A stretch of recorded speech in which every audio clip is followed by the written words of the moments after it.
Every so often, someone sidles up in my DMs and whispers, "Buddy, be honest. This AI work you're doing, isn't it just content farming in a nicer suit?"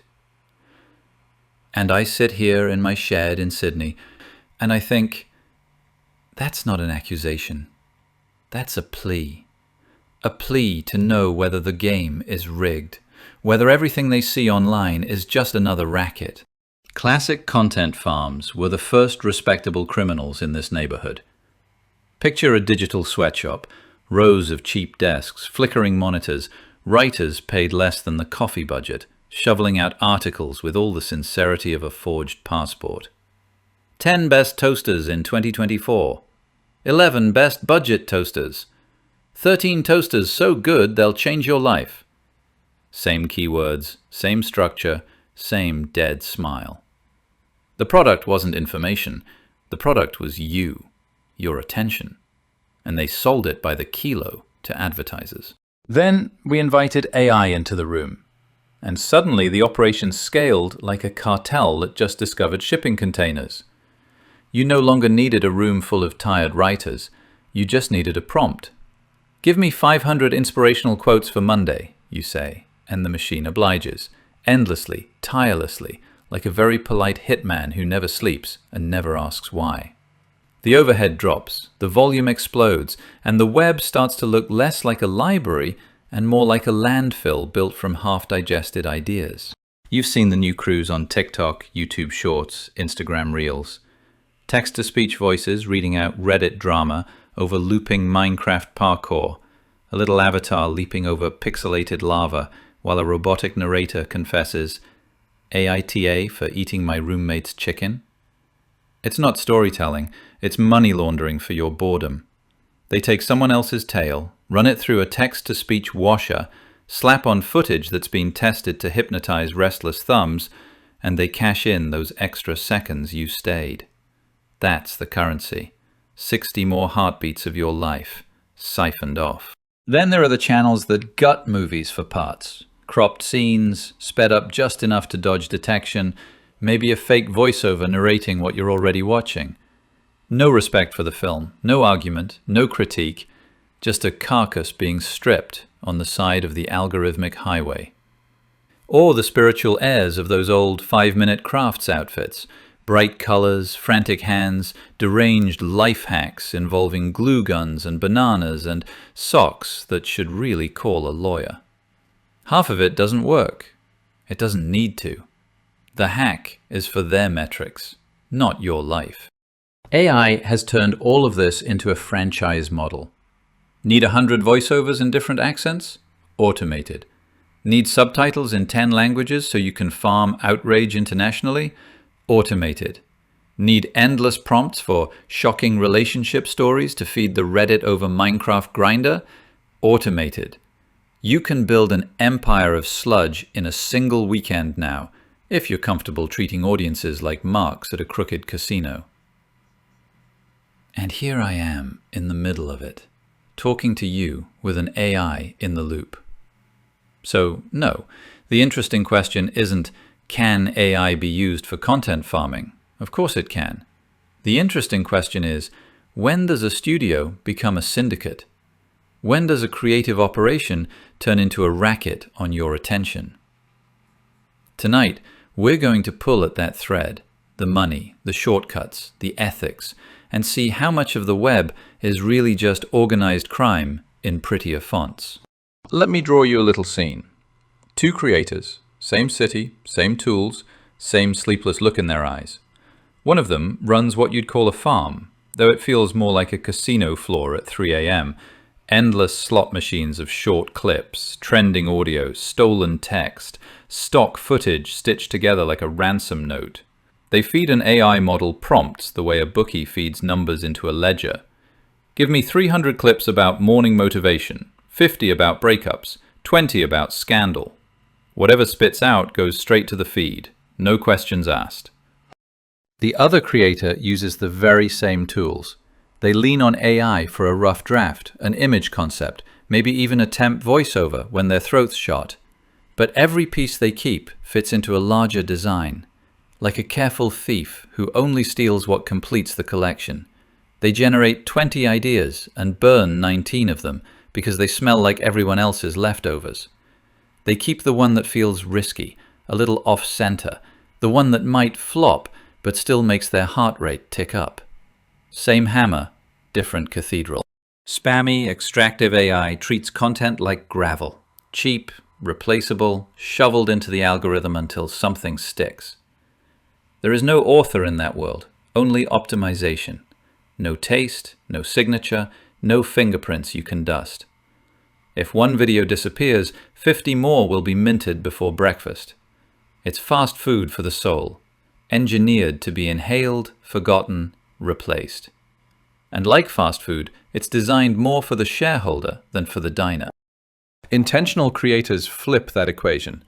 They use AI the way a forger uses a magnifying glass, not to cheat the eye, but to see more clearly where to place each stroke.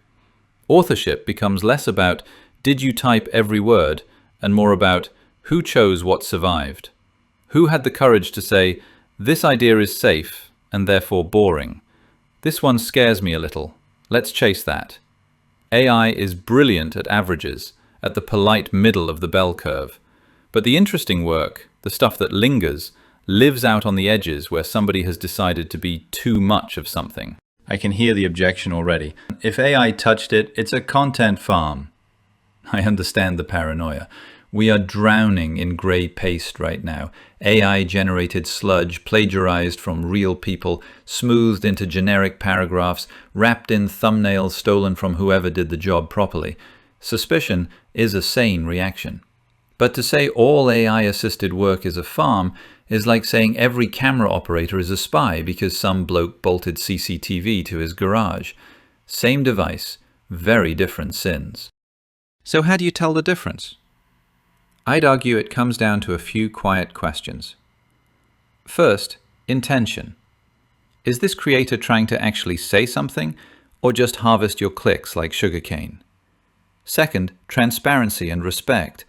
Are they honest about the tools they're using, the people they're riffing on, or are they strip mining other folks' work and praying no one traces the fingerprints?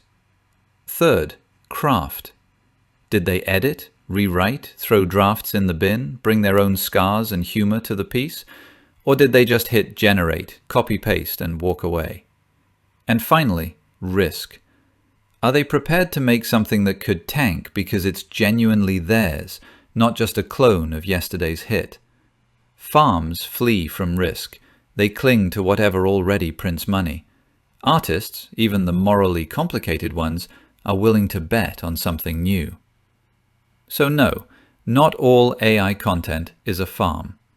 But every AI-touched piece asks the same unsettling question.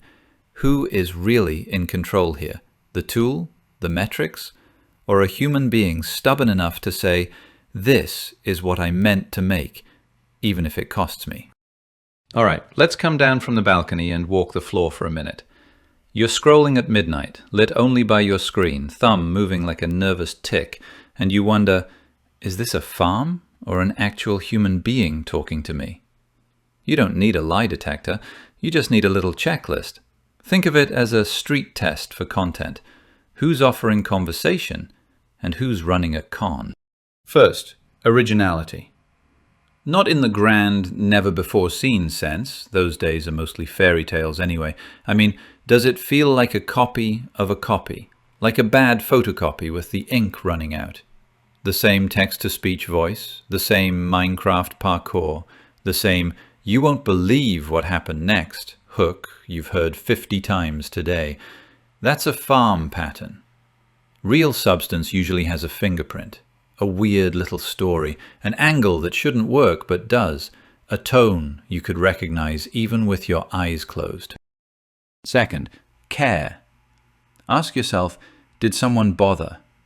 Did they shape an argument, tell a complete story, edit the rough edges instead of just dumping the rough cut on your lap? Do they respond to comments like a person, admit when they were wrong, maybe even revisit old work with corrections? Or is it just non-stop output, 10, 20, 50 posts a day, with all the emotional depth of a vending machine? Content farms worship quantity. Craftspeople, even the shady ones, agonize over details. Third, accountability. Is there a real name, a face, a sense that if this goes sideways, someone will feel the heat?